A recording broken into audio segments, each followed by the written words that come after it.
Hello, and welcome to another episode of Recreation Rooster, a podcast for health and wellness enthusiasts. This is Dan Chiavo. I'm here with Maisha Jones. So, um, and off we start with the quote of the day. Uh, and of course, I'll give some credit in a way because I don't think this quote is completely accurate, but I do want to make a point.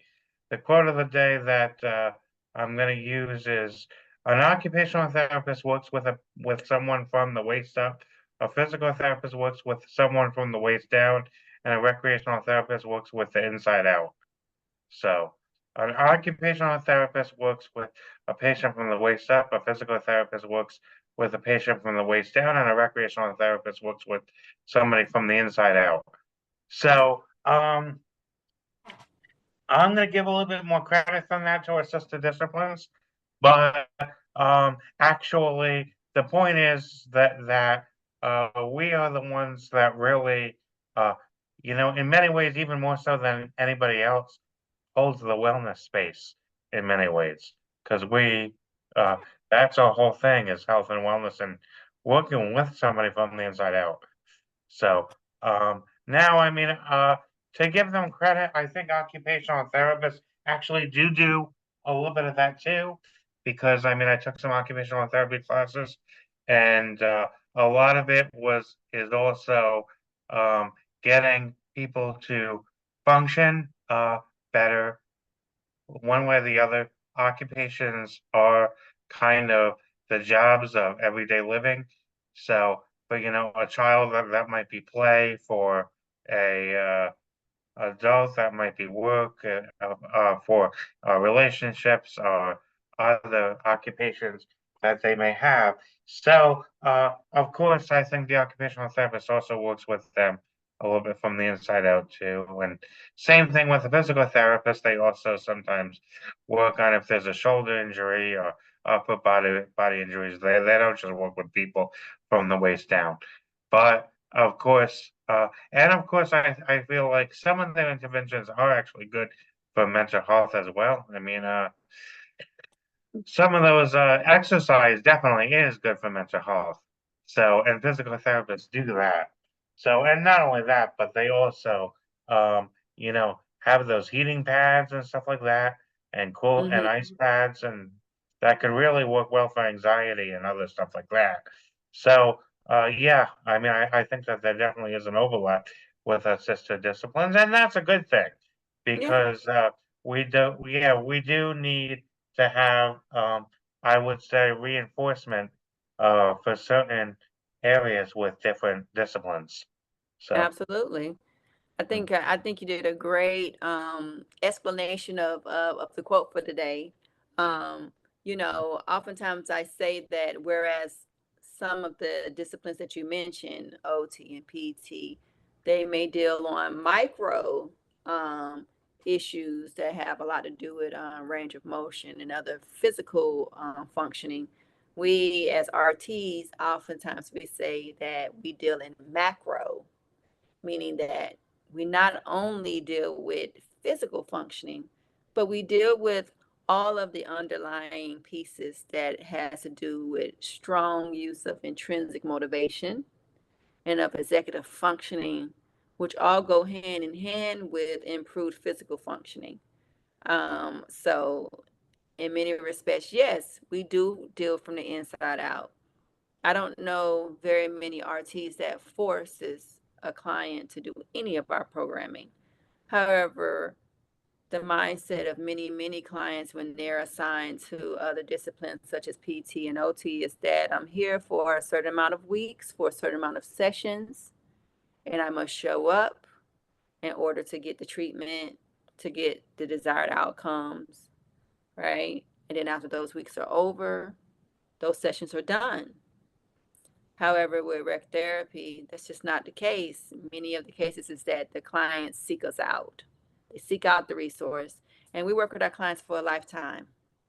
And one of the things that we as RTs always take into consideration is we want to give our clients the choice and the right to make a decision towards their health. as well. And that takes intentionality from the inside out. It manifests out in many, many ways for our clients with multiple benefits to for them, their loved ones, and their respective communities. So, yeah, we're simply amazing recreation therapists, and we are a great partner to many of our OTs and PTs and KTs and orthos that do programming, that do sessions, therapy sessions with clients in gymnasiums where they work on those physical limitations, work on improving those range of motions. We're a great partner where we give that client opportunity to exercise those same skills that they learned in that more controlled environment.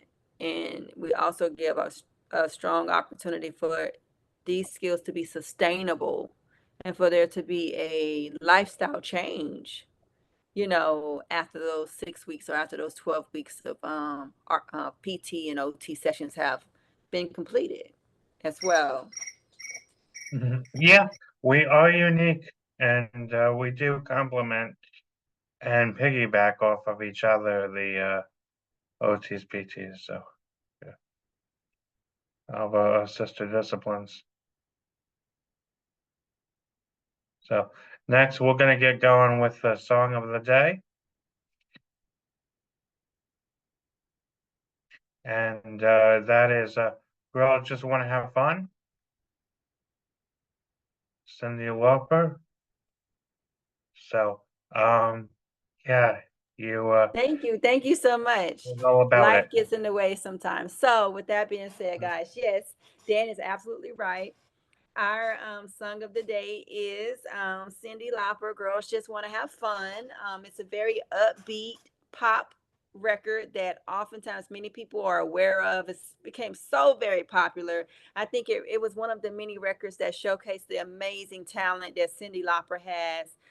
She's just a global phenomenon when she came on the scene in the 80s as well. And she still packs houses, and she still packs concert halls, and she was one of my faves when it came to music, uplifting music that was empowering and makes you want to move your body, makes you want to smile and laugh with others.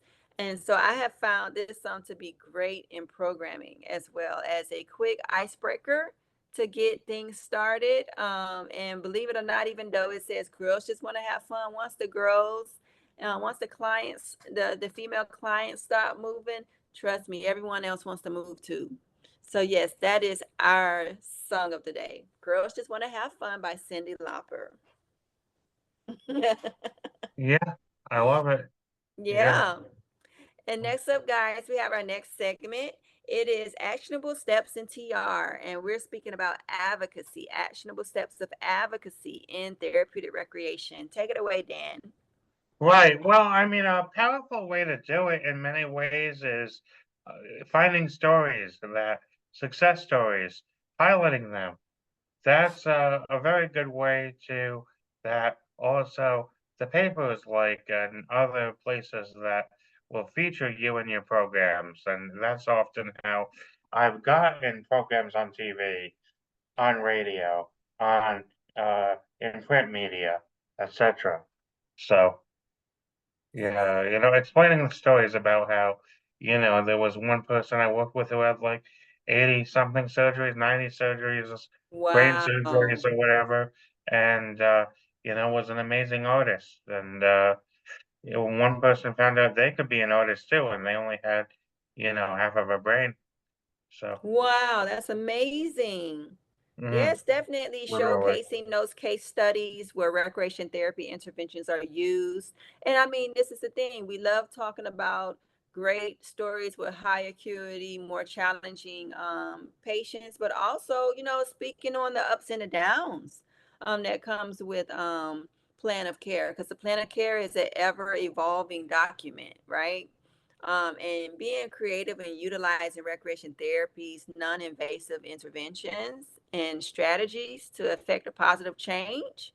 that's sustainable is a great way. I love to hear about case studies involving rec therapy where we look at the data, we look up the objectives, we look at the initial presentation of the clients and about how the journey through recovery or rehabilitation was achieved, utilizing a recreation therapist and other members of the interdisciplinary treatment team. So yes, I think that's a great way to spotlight recreation therapy, and we should see more and more and more of that.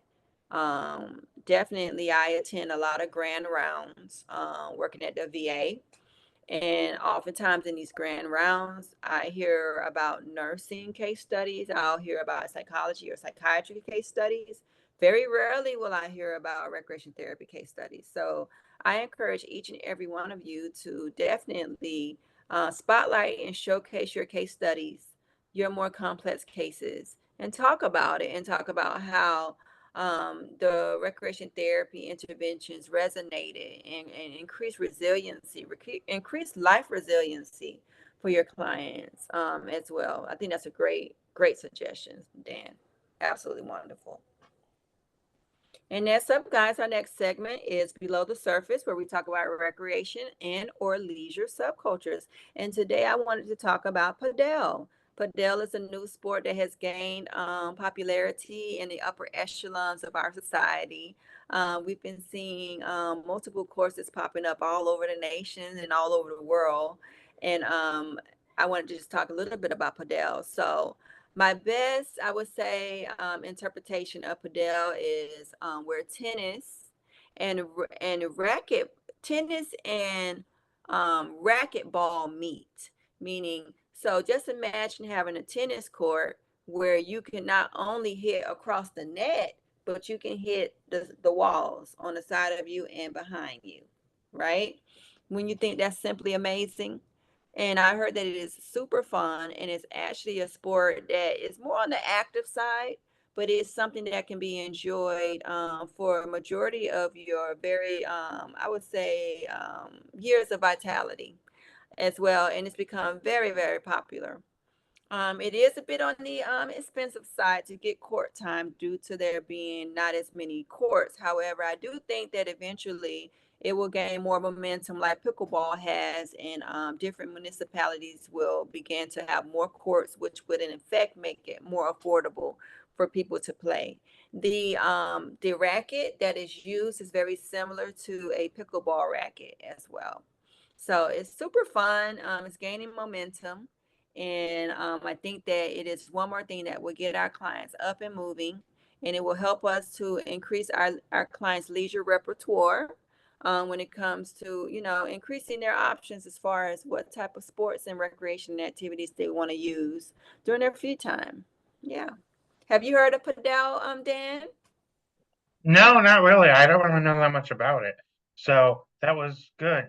Yeah, that's good. Yeah, it just so happens that a major corporate chains, brands such as Adidas and Nike and stuff, they're now embracing Padel and helping to transform the sporting landscape for folks who are interested in doing something that may be on a court and may be similar to tennis, but has a different I would say, objective as well. So yeah, so I just wanted to mention Padel. All right, guys, and next up, Perfect. our next segment will be Behind the Numbers, where we want to talk about cystic fibrosis. Okay. So first and foremost, as you guys know, we as recreation therapists, many of our clients come with many co-occurring disorders and some chronic debilitating ailments as well. And some of us get an opportunity to work with clients who may have a chronic ailment, which is also a genetic disorder named cystic fibrosis. So just a little bit about cystic fibrosis. It is a autosomal recessive manner disorder that impairs the normal clearance of mucus in your lungs. And then it also, which facilitates to a lot of lung infections due to bacteria buildup in your lungs. And it also affects the pancreas, liver, kidney, and the intestines. With the accumulation of thick mucus in these different organs, there becomes long-term issues such as difficulty breathing, coughing up mucus, and also frequent lung infections.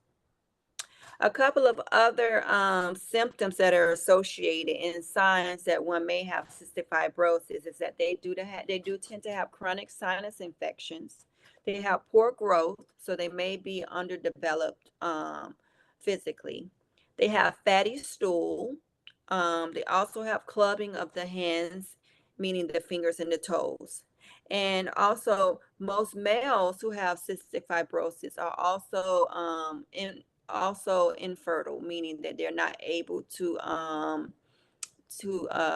have children naturally.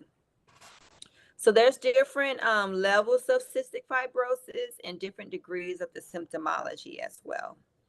But one symptom that is always common is that there will be a heavy concentration of mucus. I myself have had clients who have cystic fibrosis. And one thing that I tend to relay in working with them prior to arrival to the home is that I find out what their breathing treatment schedule is and what their suctioning schedules are. Oftentimes, breathing treatments and suctioning is combined. So, with that being said, what I would try my best to do is make sure that I engage with the client about 5 minutes after they've had their breathing and suctioning, to ensure that that they won't have discomfort from mucus and things like that coming out of the orifices of their body while they're engaging in programming with me. Couple other things I always remember is that I want to ensure that they can breathe, that they're sitting upright, and that if they do have oxygen that they receive through their nose, that is at a appropriate level. So a considerable amount of care is taken into consideration with nursing support to ensure that they can one, be comfortable and also have access to oxygen, and that they have the ability um, to communicate without discomfort from blockage of mucus. A couple other things to consider. Many persons who have cystic fibrosis do have clubbed feet and they have clubbed hands. So with that being said, oftentimes programming is done hand over hand, or a adapted writing utensil is placed in the hand to aid them in facilitating in drawing, painting, or writing as well. Any questions on cystic fibrosis and recreation therapy programming? Well, where may be some of the places you might get the supplies and everything for the adaptive equipment? Yes, so there's a couple of websites that I do frequent that allows me opportunity to get adaptive equipment. Many of them are hand apparatuses that we can wrap around their hands. A lot of the adaptations that we use in programming too is me using my hands over their hands as well.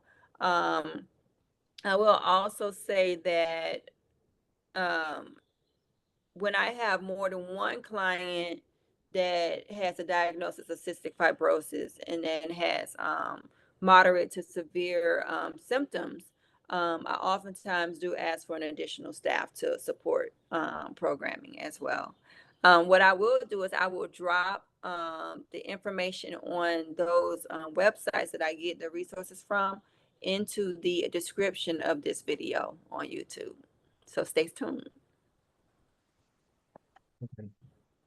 Good. All right, guys. And next up, our next segment is Iron Sharpens Iron Workplace Dynamics. And we're going to talk about, Dan's going to talk about co-treating, the challenges that RTs experience in co-treating.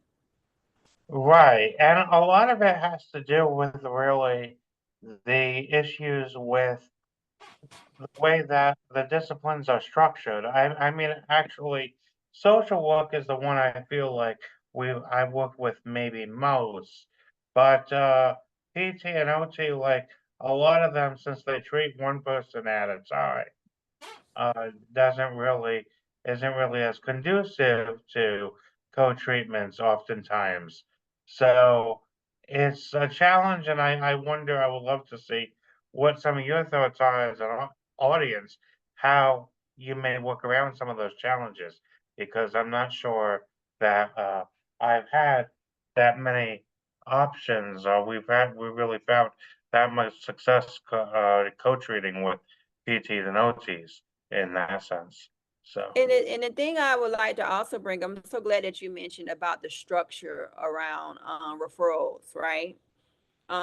One thing I wanted to bring up, and is it even incentivized for some of the other disciplines to even do group programming if the organization or the facility makes more money by them doing one-to-ones, even if it is of significant benefit for them to do the group programming, would they?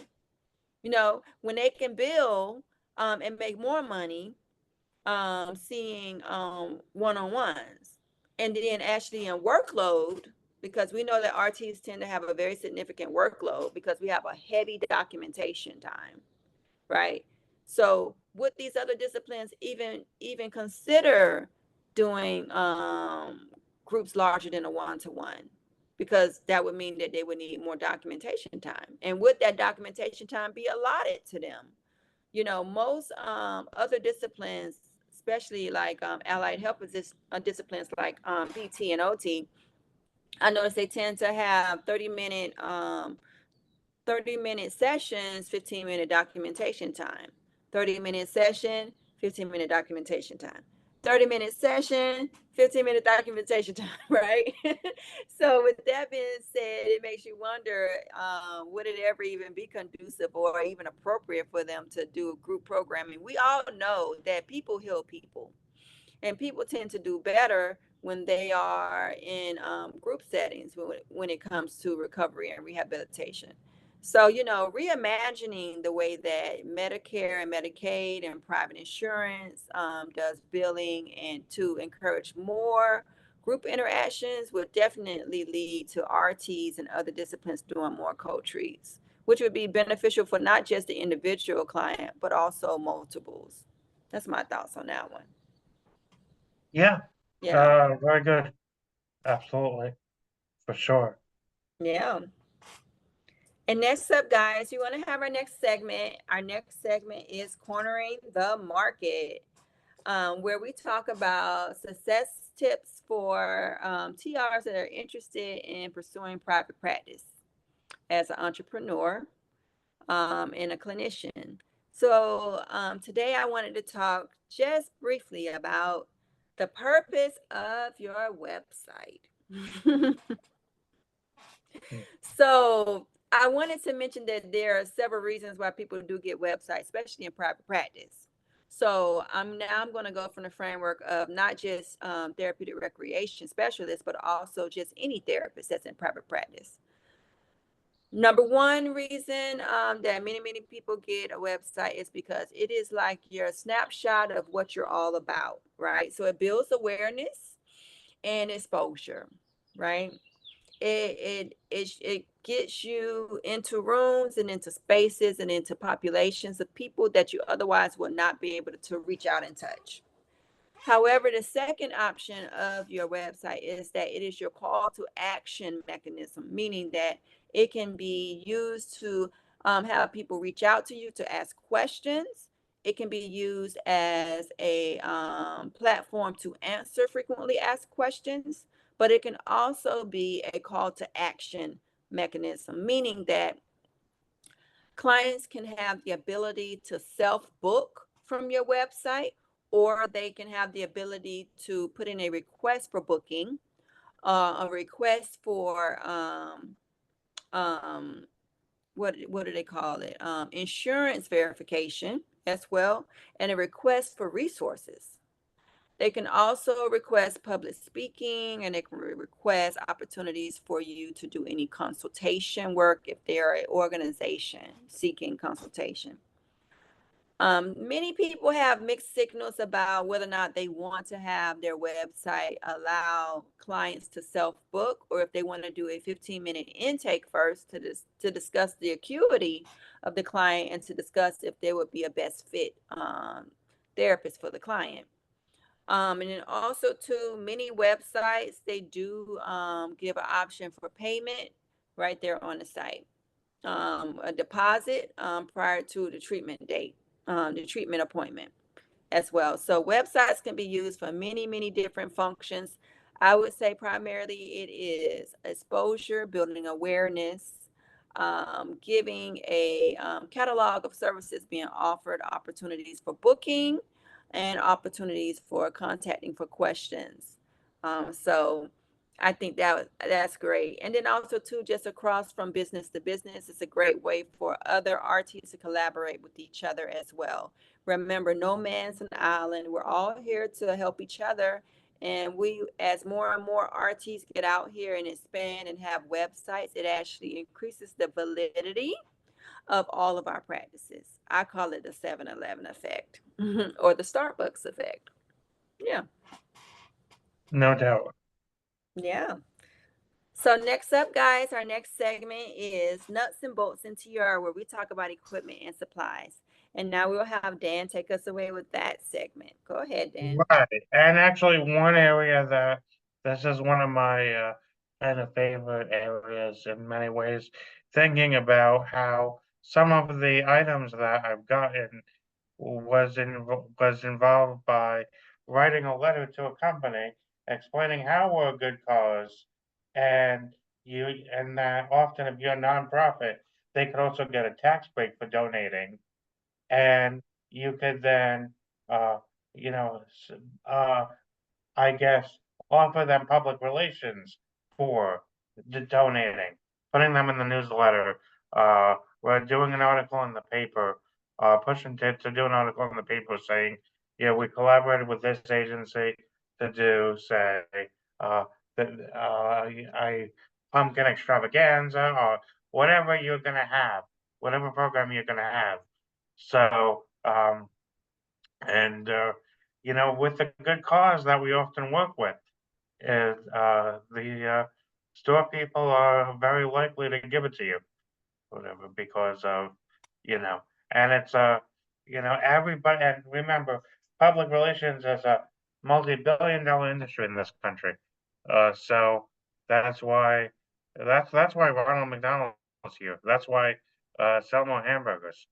So anyway, yeah, so that's really what the whole business behind what we do and how we can get more uh yeah, we can make the money go further, which of course our companies will also like.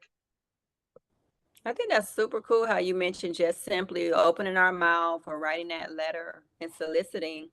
And and just making sure that your agency, that you follow the policies and procedures around, solicitation, as well. There's thousands, hundreds of thousands, if not millions of dollars out there that we can tap as well. So I think that's a great way. I think a lot of people, they go to their boards, or they go to their primary or secondary supervisors, and they ask for things, and then when we get shot down, we just feel like we have to pull from our own pocket, and that's not always the case. We don't have to do that. Oftentimes I discourage RTs from spending your own money. You need your money for your family and for yourself.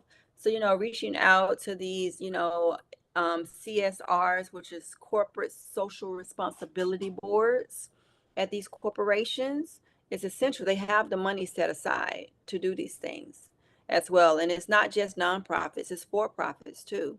So always, go online and look into these CSRs, these corporate social responsibility directors, coordinators, boards for these major Fortune 500 companies, and reach out to them for what you need.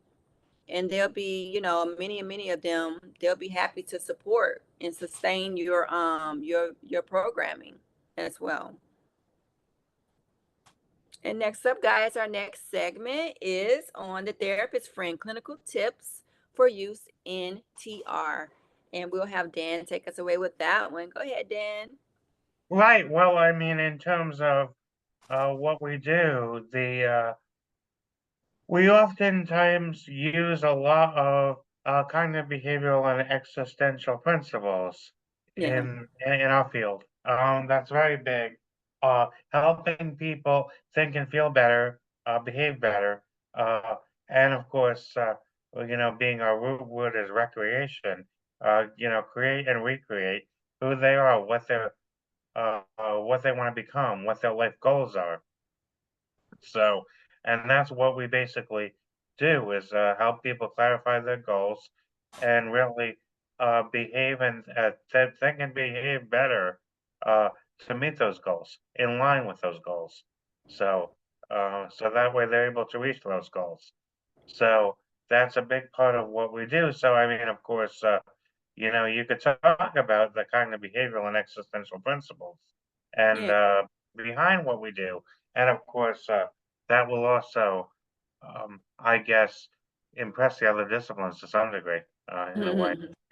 The thing And, about it, it works. uh, That's the thing that makes it such a and it great works. thing for RTs. Yeah. It works. And unlike many other disciplines that might use pen and paper, right? Or Right. sit across the table and talk to each other, we have an interactive experience and there's multiple cueing taking place in a very organic fashion, right? As well. So, us being able to utilize CPT and existentialism is one of the many, many great things that we have as clinicians, and it is within our scope of practice. It may be named something differently, but it is in our scope of practice. These are the things that we do. And we find it to be, very, very, I would say, it yields a great return. Yes.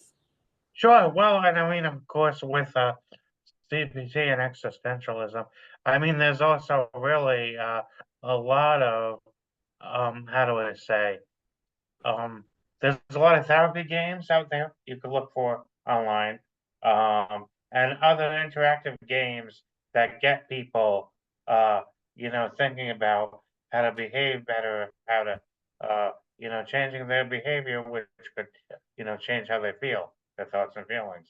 Same thing with uh, having people like change, how they look at something. Uh, and of course, with us really kind of being the light in the room, we oftentimes help people look at things better, use a lot of therapeutic use of humor and other things that get people to see the lighter side of life and feel better, and then they're able to behave better, etc., more in line with their goals. Yes, very, very true.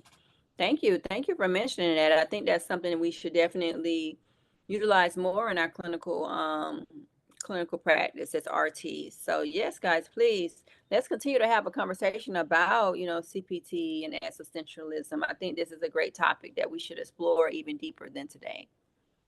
Yeah. And next up, guys, our second to the last segment. No, our last segment is our Recreation Rooster stamp of approval, where we, Dan and I, acknowledge a individual, organization, or agency for outstanding work in the recreation therapy or therapeutic recreation industry.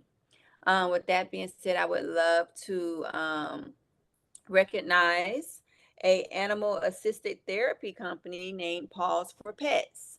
Paws for Pets is a nonprofit organization that not only provides different agencies and communities with animals for therapy and rehab, but also they help in the training of the individuals who care for these animals, and also for the training of the animals for the safety well-being of the community and of the clients who receive the services. So with that being said, our Recreation Rooster stamp of approval for episode 20, May 13th, goes to Paws for Pets. And with that being said, we want to thank everyone for being patient with us as we continue to do our Recreation Rooster podcast. This is episode 20, due to be aired for May 13th, 2024. So we're going to make sure we put it on there a little late, but it's definitely going to get there. me and Dan, we're going to continue to promote recreation therapy and everything that's great about it, and give you guys interesting content. Please like, share, and follow us on YouTube, on TikTok, on our website at www.recreationrooster.org. Please buy a t-shirt. We have these beautiful t-shirts for $25 that you can buy from the site as well. And reach out to Dan and I. We would love to hear from you. My name is Maisha. You can reach me for any consulting services at Recreation Rooster. Well, at Maisha at recreationrooster.org, or you can call me at 213-524-6925. I'm the owner and founder of New Horizons Concierge Firm out of Los Angeles. And Dan? Yes, Leisure Dan Consulting Services, 845-987-0104. That's 845-987-0104. And Daniel at recreationrooster.org. Daniel at recreationrooster.org. Thank you very Thanks, much. guys. Have See you a next great time. day. Bye.